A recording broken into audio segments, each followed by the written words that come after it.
Hello, and welcome back to the Universal Ministries course to prepare you to be a professional wedding minister. In this unit, we will discuss the legal aspects of establishing your authority to perform marriages. We will also discuss what constitutes a legal marriage. Next, we will discuss how you will establish your wedding ministry as a legal entity. This is required for your business to conform to state and federal laws. We will also discuss the tax implications of various forms of business organization.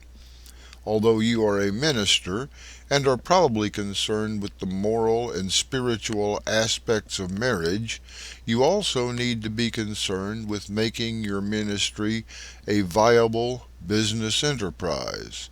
This means not only making money, but making sure you only give as much of it to the government as you are legally required to do. We will also discuss your business environment. This has to do with your image to the community as a legitimate and competent wedding ministry. It also ties in with the next topic, which is creating a support team to perform the various functions needed for you to perform a successful and memorable wedding. When you present yourself as a wedding minister, the natural question for people to ask is, minister of what? What church are you a minister of? Now, the Greek word translated in the Bible as church is ecclesia, which means a gathering of people.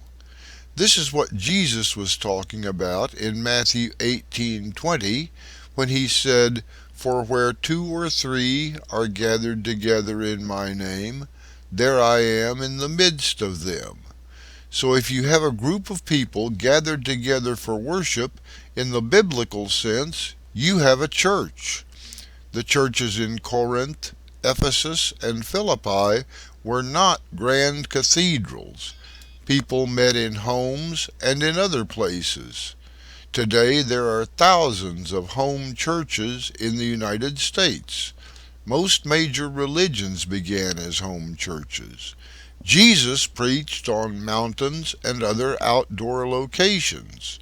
So when the Bible talks about a church, it is not talking about a building or a business or a political organization. Naturally, the government was not satisfied with this.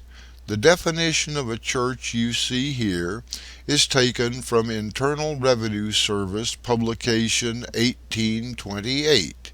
As you can see, the IRS goes into great detail about what constitutes a church. But you will also notice that even with all the lengthy dialogue, there is still plenty of room for personal interpretation. You want to avoid being affiliated with any church whose doctrine or practices may be subject to such legal interpretation.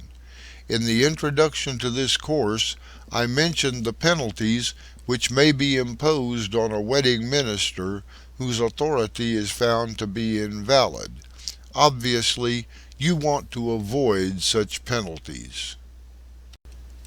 It is therefore imperative that you know and understand the legal requirements for performing marriages.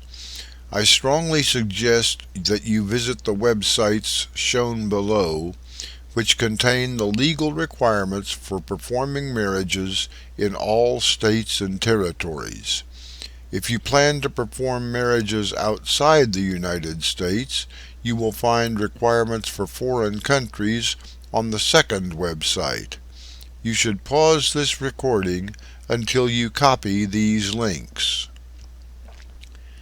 As an ordained minister of the Universal Ministries, your ordination meets the requirements of all states and territories. The UM has taken great pains to assure this. Those in the United States are blessed to live in a country where the Founding Fathers saw the need to assure that all people are free to pursue their personal understanding of God and their personal relationship with Him. This is guaranteed by the First Amendment to the Constitution, which is shown below. As an ordained minister, you have the same legal rights, privileges, and responsibilities as ministers of any other denomination. You may, however, encounter clerks and others who question the authenticity of your ministry. They feel that an ordination through the internet does not make you a real minister. Your ordination as a minister is very real. Legally, you are as much a minister as the Pope or Billy Graham. The question is, how real are you? The Bible tells us there is no way we can work our way into heaven. But it also tells us that others will judge the value of our faith by our deeds. You will remember I said in the introduction that professionals are usually held to higher standards of moral and ethical conduct. You should conduct yourself as a professional at all times. By doing so, you will serve as living proof of the validity of your ordination. You should also have the visible proofs of your authority shown below. Your minister's certificate and church charter will make impressive displays to your office, and your minister ID and business card may be presented as portable validation of your position and your authority. Once you have established your personal authority to perform marriages, you will need to establish your wedding ministry as a legal business entity. This is required for you to do business in your state. I recommend that you register your ministry as a non-profit corporation with your state. Now, when I talk about registering as a non-profit corporation with your state, this is entirely different from registering as a 501c3 non-profit corporation with the Internal Revenue Service. I would only recommend that for organizations that seek to apply for grants from the government or charitable foundations. This does not apply to the vast majority of wedding ministries. You do not have to be a 501c3 nonprofit corporation to receive tax-free donations to your ministry. Donations to churches are automatically tax exempt under Section 508c1A of the Internal Revenue Code. As a chartered affiliate of the Universal Ministries, your ministry is entitled to receive tax-free donations just like any other church. You must be careful, however, to make a clear distinction between donations to your ministry and fees for services. Fees received for services performed are taxable income and must be reported as such. Registering your ministry as a non-profit corporation within your state is a fairly easy and inexpensive process.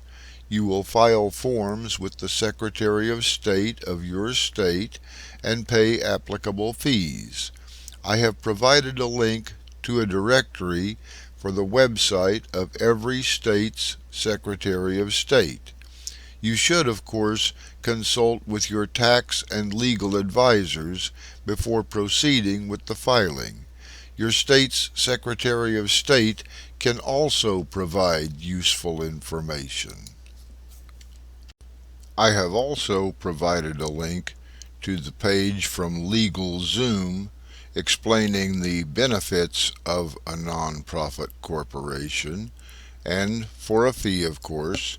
They will file all the paperwork, and all you do is fill out a simple form.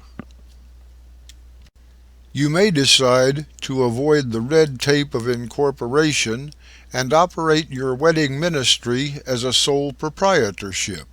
Certainly thousands of businesses in the United States operate as sole proprietorships, and there are advantages to doing business this way. You are the boss. You have complete decision-making power, and you don't have to consult with anybody else. Since there are fewer legal requirements for proprietors than corporations, your startup costs may be lower. You will still have to register your business with the state, however, and get a state tax number to report sales tax and other taxes. You should also register with the Internal Revenue Service and get an employer identification number. This is required even if you have no employees. Getting an employer identification number is very quick and easy. You can do it with a phone call to the IRS. There are no fees or paperwork involved. This is merely another step to creating your business as a legal entity in the eyes of the government. As a sole proprietor, you and your business are one and the same. The law does not distinguish between the proprietor and his business. The danger here is that your personal assets are also your business assets. This may pose a problem if you need to get financing for your business. It may also pose a problem if you are ever involved in a legal action. As a sole proprietor, not only is your reputation at risk, so are your assets. This includes your bank account, your home, and any other personal assets. You should give this matter serious consideration. It seems like every other commercial on television is for lawyers wanting to sue somebody. And yes, ministers do get sued. Even if the lawsuit is frivolous, it may cost you dearly to defend yourself. Lawyers know this and use this fact to negotiate settlements.